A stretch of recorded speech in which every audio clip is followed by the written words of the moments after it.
At their 10th anniversary dinner, everything looked perfect on the outside. Friends, family, and co-workers filled the room. There were flowers, soft music, and glasses full of wine. She wore a new dress, hoping for a lovely evening. Her husband stood up to give a speech, and she expected something sweet about their life together. But instead, he lifted his glass, looked across the room at his work colleague, and said, "To Erica, the best thing that ever happened to me." The guests laughed, but not in a warm way. It was awkward, confused. She stood there, trying to keep her face calm, trying not to show how much it hurt. Erica smiled, smug and comfortable, as if she belonged there more than the wife. And he didn't explain. He didn't even glance at his wife. She forced a smile, not wanting to create a scene. But inside, she was crushed. 10 years of marriage.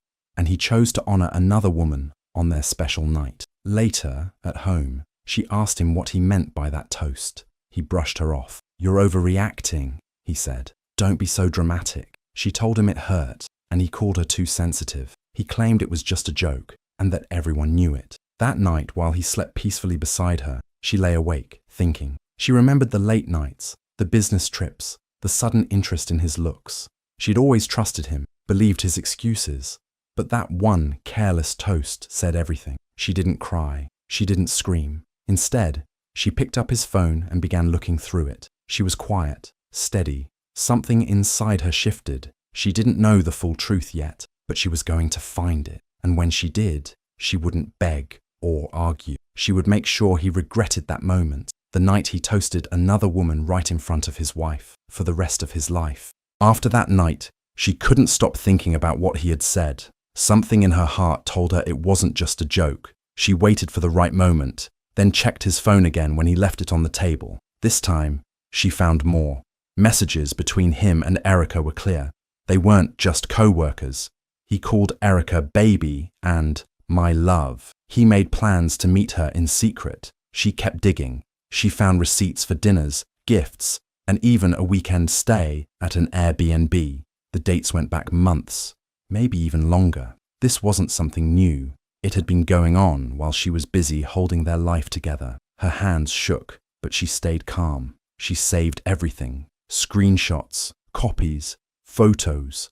She didn't say a word to him. She smiled when he came home and acted like nothing was wrong. But inside, she was planning. She looked Erica up online. It didn't take long to find her full name, Erica Carrington. She had a shiny social media page full of happy pictures, fake smiles, and quotes about self-love. But what caught her eye was a man in some of the photos. He looked like Erica's husband. She checked Erica's Facebook, then looked at her tagged pictures. One post said, "Date night with Miles Heart Eyes." That was it. Erica was married too. Now, everything changed. She found Miles Carrington's profile next. He wore a suit in most of his photos and looked like a serious man. He didn't seem like the type who would know his wife was cheating. He looked proud of her, happy. She didn't feel sorry for him yet. She just needed to know more. She created a new email account, one with a fake name. She started saving proof to send to him later, but not yet. Timing mattered. She wanted to hurt her husband the way he hurt her, but she knew revenge needed to be smart, not loud. She waited quietly, gathering more each day. The pain was still there, but it was turning into something colder, a plan. She didn't want to cry anymore. She wanted to watch it all fall apart. She found out Erica was married. Her husband's name was Miles Carrington. He worked in finance and looked like someone who followed all the rules. His clothes were always neat in pictures, his hair perfect, and his smile polite. She searched for him online. On LinkedIn, his job profile was clean and professional. It showed he had worked at the same company for years. He had a long list of skills and achievements. Everything about him looked serious and controlled. On Facebook, she saw pictures of him with Erica. In every photo, they looked like a happy couple. They went on trips, had dinner dates, and smiled like nothing was wrong. In one picture, he wrote, "Lucky to have Erica by my side." That one hurt the most. He believed in her. He didn't know she was living a lie. He looked like the kind of man who trusted too easily. She guessed he didn't even suspect his wife was cheating. Maybe even if someone told him, he wouldn't believe it. She didn't feel sorry for him, not yet.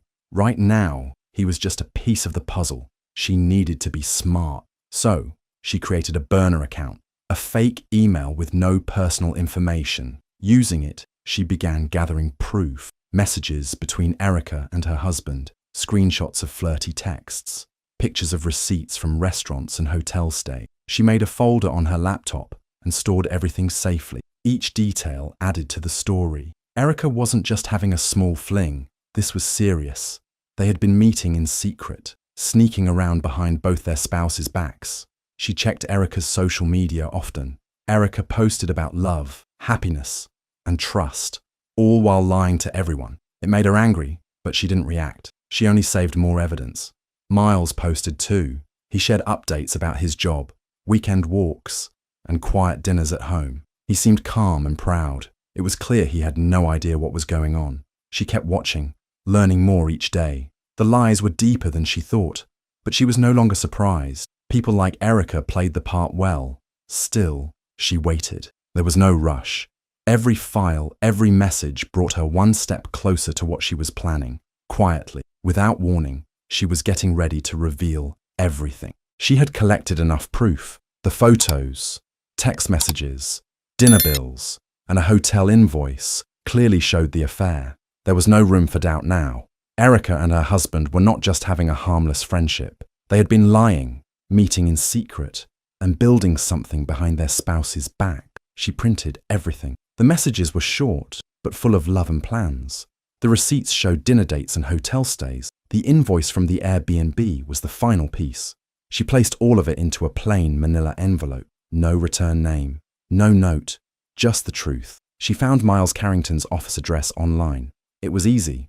People like him lived open, professional lives. She mailed the envelope without hesitation. Then she waited. 3 days later, her burner email got a message. It was short. "We need to talk. Miles." That was all it said, but she could feel the shock behind it. He had opened the envelope. He knew now. They picked a cafe to meet, somewhere quiet, but public. She wore simple clothes and no makeup. She didn't want to be noticed. She just wanted the meeting to happen. He arrived first. He was sitting at a table near the window, holding a coffee cup with both hands. His face looked tired and pale. She could see he hadn't slept much. When she walked in, he looked up and knew exactly who she was.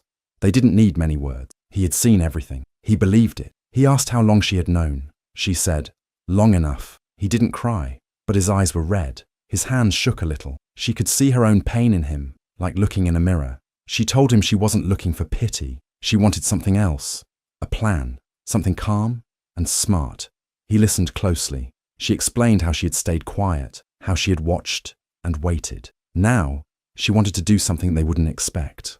At first he said nothing. He just sat there, thinking. Then slowly he nodded. "I want them to feel what we felt," he said. That was enough. They talked for a little while longer, keeping their voices low. It wasn't about anger anymore. It was about control. When they left the cafe, they didn't hug or say goodbye. They just walked in different directions. But now they were working together. The truth was out. The plan had begun. She waited a few days before making her next move. Everything had to feel natural. No one could suspect what was coming. One evening, she told her husband she wanted to have a small dinner at home. She said she had been thinking and didn't want to fight anymore. She told him she wanted to talk things through like adults. Her voice was calm, and her face showed no anger. She said she was ready to be more open-minded and understanding. He looked surprised at first. Then he smiled in that proud, smug way he always did when he thought he had won. He agreed to the dinner quickly. "It's about time," he said, acting like she was finally coming to her senses. She told him to invite Erica. She said she wanted to get to know her better. She said if Erica was really just a friend and co-worker, then there was no harm in sharing a meal together. He didn't even hesitate. He said Erica would be happy to come. He acted like it was some kind of victory. He didn't ask why she changed her mind. He didn't care. He was too full of himself to see the truth. After that, she sent a message to Miles through the burner email. She told him the dinner was planned. He replied quickly, saying he was ready. The plan was simple. Erica and her husband would come to dinner. Miles would already be there. It would start politely, like a normal evening. But everything was carefully arranged to break the lies apart. She cleaned the house and set the table with care. She chose the wine her husband liked. She picked soft music that wouldn't distract from the conversation. She wanted everything to feel relaxed, normal. On the outside, it looked like a peaceful evening. But inside, she was calm in a different way. This was her moment. Not to scream, not to cry, just to let the truth speak. She told Miles what to expect and what to say. He followed every instruction without question. He understood the goal. He had felt the same pain. The invitations were sent. The stage was set. Everyone thought they knew what kind of evening it would be, but none of them were ready for what she had planned. The real dinner hadn't started yet. That would come soon, and no one would forget it. She spent the whole day preparing the house. The dinner table was set perfectly, with clean plates, candles, and folded napkins. Soft music played in the background. The lights were warm and low. 2 bottles of wine sat on the table, just enough to make everyone feel relaxed. She wore a simple dress and a soft smile. Everything had to feel welcoming, calm on the outside, while the storm waited just beneath. Miles arrived first. He wore a nice shirt and acted calm. He didn't show any anger. They spoke quietly in the kitchen, going over the plan one last time. Then they waited. Soon, her husband and Erica showed up. Erica wore too much perfume and a wide smile. Her husband looked pleased, thinking he was in control of everything. As they walked in, Erica saw Miles sitting at the table. Her smile froze for a second, but then she covered it with a laugh. "Oh, small world," she said, pretending not to be shaken.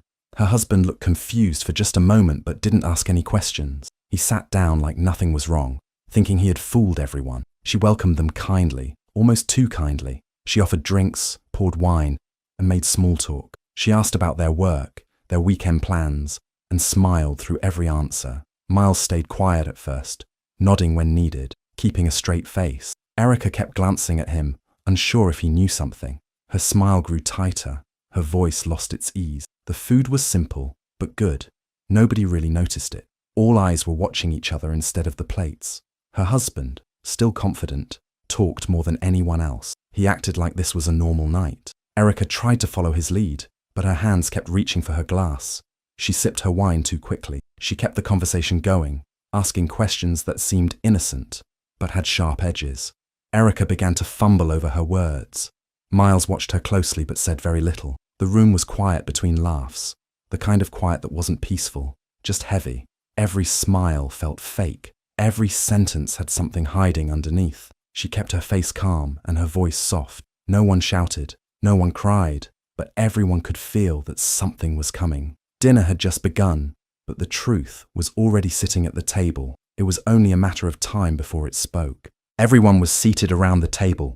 The food was warm, the wine was poured, and soft music played in the background. She brought out the first course and placed the plates gently in front of each person. Her smile never faded, but inside she was watching every move, every glance. She started talking about honesty. "You know," she said, "after 10 years of marriage, I've learned that honesty is the only thing that really matters, even when it hurts." Her voice was calm, smooth, almost friendly. No one replied at first. Her husband nodded like he agreed. Erica smiled, but it didn't reach her eyes. She continued, "Transparency is important too, sharing everything. No secrets, no lies." She looked right at Erica when she said it. Erica looked away. Then she told a small story about her husband taking a weekend trip to Denver. She said it casually, like it didn't mean much. But the date she mentioned was a weekend Erica had claimed to be at a family event. The timeline didn't match. Erica's fork paused in the air. Her husband didn't seem to notice. He kept eating and smiling like everything was fine. Erica started fidgeting, her eyes darting between them. She sipped her wine, then picked up her napkin and set it down again. She added another detail about a hotel reservation, a small one. Not enough to make a scene, but enough to create confusion. Erica's hand shook slightly as she reached for her glass again. Miles stayed quiet. He was playing his part well. He looked down at his plate, barely touching his food. His silence made Erica more nervous. She glanced at him more than once, as if trying to figure out what he knew. Then she lifted her glass. "Let's have a toast," she said brightly, "to open secrets." Her husband laughed, thinking it was a joke. Erica raised her glass, but her fingers were stiff. Miles joined in slowly, his face still blank. They clinked glasses. The sound was small but sharp. No one said anything after the toast. The silence stretched longer than before. Her husband didn't realize anything yet. He still thought he was in control, but Erica knew something was off. She could feel the ground shifting. The first course was finished, and so was the first lie. The real story was starting to show, one piece at a time, and no one could stop what was coming next. She sat calmly, watching them all. Her voice stayed gentle, but her questions started to change. They were no longer friendly. Each one had a hidden meaning. She asked where her husband had been on certain weekends. She smiled as she spoke, but her eyes stayed cold. He gave quick answers, not thinking too much. Erica looked nervous. She picked at her food and avoided eye contact. The room grew quiet between each question. Then Miles looked up. His voice was calm, but his words cut deep. "Erica," he asked, "were you in Palm Springs with me last March, or with someone else?" Everyone froze. Erica dropped her fork. Her face went pale. She opened her mouth but said nothing. Her hands trembled in her lap. Her husband's smile vanished. He looked at Erica, then at Miles, then at his wife. The truth was sinking in. He turned to his wife, his face full of anger. "What is this?" he snapped. "Why are you doing this? Are you trying to ruin everything?" She didn't raise her voice. She didn't cry. She looked him in the eye and said clearly, "I invited her husband to dinner because you brought her into my life without asking me." No one spoke. Erica stood up quickly, knocking her chair back. She looked at Miles, who said nothing more. Her husband stood too, pacing, trying to understand what had just happened. The room, once warm and quiet, now felt cold and sharp. She stayed seated, calm, in control. The truth was no longer hidden. Everyone had heard it. The lies, the affair, the sneaking around. It was all out in the open. Her husband didn't speak again. He just stared, shocked and angry. Erica grabbed her bag and rushed toward the door. Miles stood up and followed, but not for her. He simply walked out, tired and quiet. She watched them go, then stood up slowly. The truth had been served, and everyone had tasted it. Bitterness filled the room, but she felt no regret. This was the moment she had waited for, and now nothing would ever be the same again. The moment the truth came out, the room exploded with emotion. Erica couldn't take it. Her face turned red with shame and panic. She grabbed her purse, pushed her chair back, and ran toward the door without saying a word. Her heels clicked loudly across the floor. She didn't look at anyone. She just wanted to escape. Miles didn't stop her. He gave her one cold look and walked out behind her, quiet and calm, without saying goodbye. Her husband stood frozen. His mouth opened like he wanted to speak, but no words came out. Then, all at once, he started shouting. He blamed her.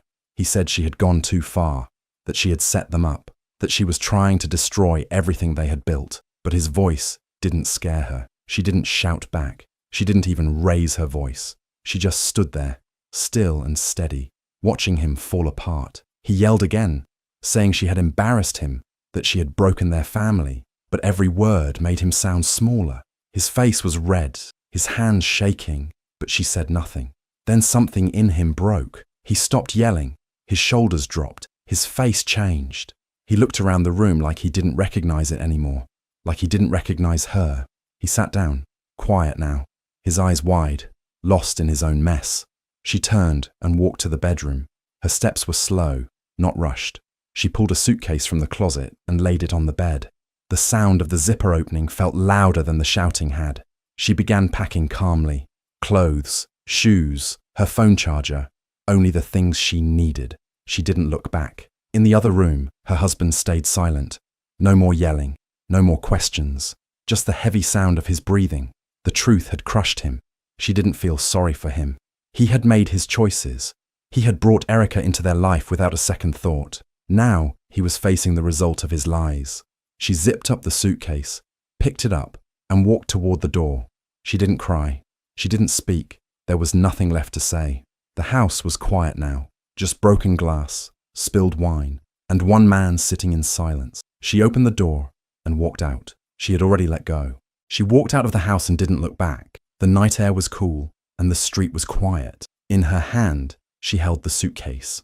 In her heart, she held no regret. She had done what needed to be done. She didn't cry. There were no tears left. She had cried long before this night, alone, in silence, while her husband made her feel like she was the one who was wrong. He had lied, cheated, and laughed in her face. He had brought another woman into their life and acted like it was normal. She used to ask herself what she did wrong. Why wasn't she enough? But now she saw the truth. The problem was never her. It was his selfishness, his pride, his lies. She was tired of pretending, tired of waiting for him to change. She didn't forgive him. She didn't forget what he had done. Some things leave a scar, even if they stop bleeding. He would have lived 2 lives forever if she hadn't stopped him. He had no idea that dinner would turn into a disaster. He thought she was weak, that she would stay quiet, look away, and keep playing her part. But he was wrong. She had planned every word, every moment, and every guest at that table. Now he sat in that broken house, surrounded by silence, spilled wine, and the mess he created. She hoped he would remember this night for the rest of his life, not because she left, but because she left with her head held high. She didn't leave as a broken wife. She didn't leave as someone who lost. She walked away as a woman who took control, who gave the truth a seat at the table, and who finally chose herself. The pain was real, but so was her strength. And in the end, she wasn't the one left behind. He was. Do you think she did the right thing by exposing her husband and walking away? Or should she have given him another chance to make things right? Let me know what you think in the comments. I'd really love to hear your opinion. And if you want more stories like this, don't forget to subscribe and hit the notification bell so you never miss an update.